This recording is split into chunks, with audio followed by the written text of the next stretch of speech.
म्हणे काही लोक असतात हो, फक्त हिंमत देऊन जातात. असे काही लोक माझे मित्र हिंमत देऊन गेलेले. एकदा काय झालं, माझ्या पोराला मी शाळेत टाकलं आणि त्यावेळेस 20,000 रुपये खर्च होते, डोनेशन फी.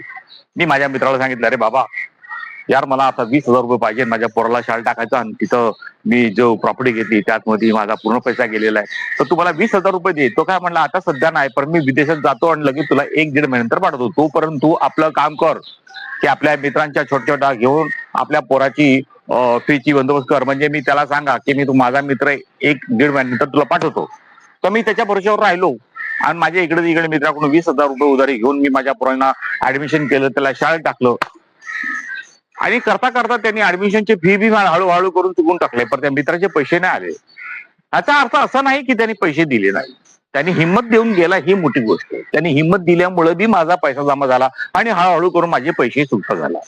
तर माणसाची प्रॉब्लेम असू शकतात, पण हिंमत देणं बी ही खूप मोठी गोष्ट आहे.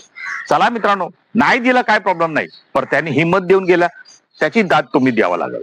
त्यामुळं आपलं काम झालं, सगळं काम व्यवस्थित झालं, पोरा ग्रॅज्युएशन बी झालं, कम्प्लीट बी झालं, जॉबला बी जायला लागला. आता आपण आपल्या कामात मोकळं. काही गोष्टी असतात हो, समजून घ्यायच्या असतात.